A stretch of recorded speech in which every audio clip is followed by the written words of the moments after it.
Bonjour et bienvenue sur Radio Cessert, votre rendez-vous quotidien avec l'actualité de la cybersécurité. Nous sommes le vendredi 11 avril, épisode 252, toujours en direct de l'Île-de-France. Je suis Marc-Frédéric Gomez, il est 21h15 et au programme de cet épisode, la prévision trimestrielle des vulnérabilités CVE par le FIRST, une alerte de sécurité publiée par Fortinet en coordination avec la CISA, et une notification d'activité malveillante par brute force identifiée par Palo Alto Networks. Bien entendu, vous retrouverez toutes les sources utilisées en description de cet épisode. N'oubliez pas de vous inscrire à la newsletter de Radio Cessert pour ne rien manquer, elle sortira demain.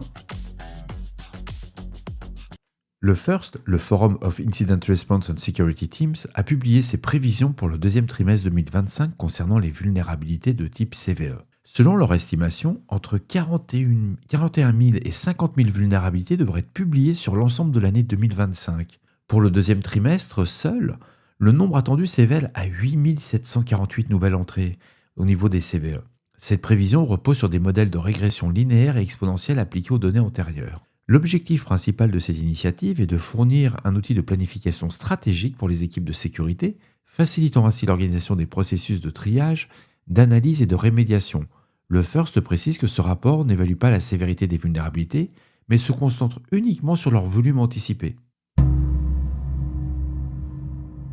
La CISA et Fortinet ont sorti un rapport aujourd'hui concernant un avis de sécurité sur une nouvelle méthode d'exploitation post-compromission ciblant le système FortiOS et FortiGate exploitant des vulnérabilités connues. Les attaquants identifiés ont réussi à créer un fichier malveillant permettant un accès en lecture seule à des fichiers sensibles, y compris les fichiers de configuration des systèmes. La CISA a observé ces comportements dans des environnements où les dispositifs étaient exposés sur Internet, notamment via le service SSL VPN. Fortinet a publié des mises à jour de sécurité corrigeant les versions vulnérables. Les versions corrigées incluent FortiOS 7.6.2, FortiOS 7.4.7, FortiOS 7.2.11, la 7.0.17 et enfin la 6.4.16. Ces recommandations incluent l'application immédiate des correctifs disponibles, la vérification de la réinitialisation des identifiants exposés, et la désactivation du SSL VPN dans l'attente des mises à jour le cas échéant. Fortinet encourage bien entendu également les audits des fichiers des logs et de l'analyse des artefacts système pour détecter toute activité suspecte.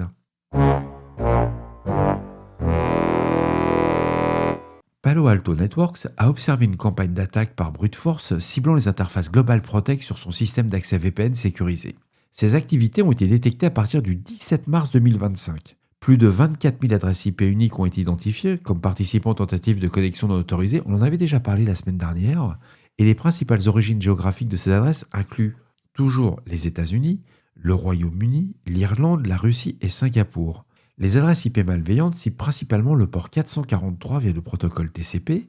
L'entreprise précise qu'aucune vulnérabilité intrinsèque à Global Protect n'a été exploitée à ce jour. Il s'agirait plutôt d'une tentative massive de détection de mots de passe faibles ou réutilisés. Palo Alto Networks recommande plusieurs mesures d'atténuation. Déjà la première qui est la base, la mise à jour des versions de PAN-OS. Activation de l'authentification multifactorielle, la fameuse MFA. Limitation de l'exposition des interfaces à Internet. Bon, ça me fait sourire, mais une passerelle VPN qui n'est pas exposée sur Internet, ça c'est une passerelle VPN, c'est exposé sur Internet. Utilisation des signatures personnalisées pour détecter le comportement normaux et l'analyse régulière des logs d'authentification. La base, c'est du classique. Il faut savoir qu'aucune compromission avérée n'a été reportée à ce stade, mais les entreprises sont invitées à adopter une posture de surveillance accrue.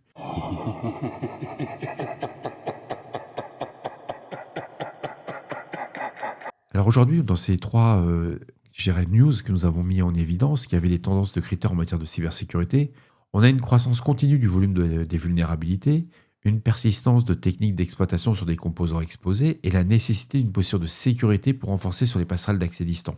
Bref, on est toujours pareil, on est sur un appel le vendredi sur que les entreprises sont appelées à maintenir un effort de surveillance, de mise à jour et de configuration sécurisée face à un paysage de menaces qui est toujours plus actif, mais qui ne baisse jamais. C'est ce qu'il faut savoir. Bon, c'est du classique, j'aime pas trop ce format, je voulais changer un peu le format de la newsletter, de la revue de presse, bof, moyen.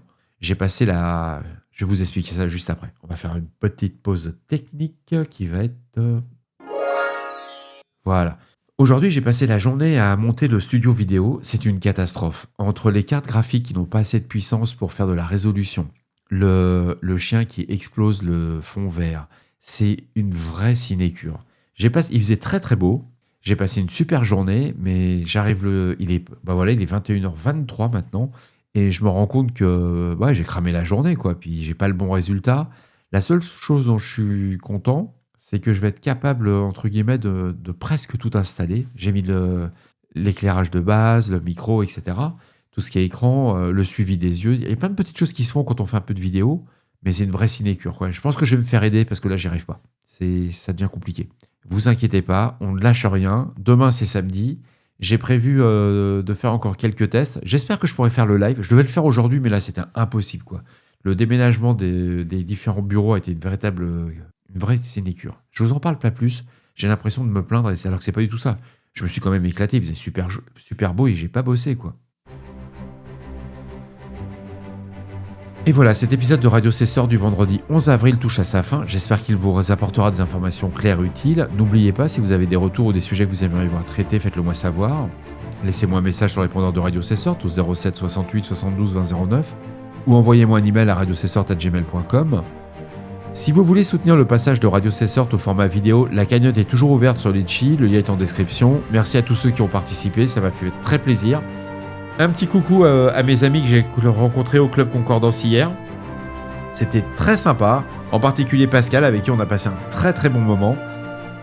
D'ici là, restez vigilants, surveillez vos systèmes, surtout ne réfléchissez pas, on patch. On se retrouve demain pour un nouvel épisode. Ça sera le week-end, j'essaierai de faire un truc plus sympa, plus humain. Prenez soin de vous. À très bientôt sur Radio Cesseur. Profitez de ce week-end. Ça va refroidir un peu, mais ça devrait être assez sympa. Au revoir.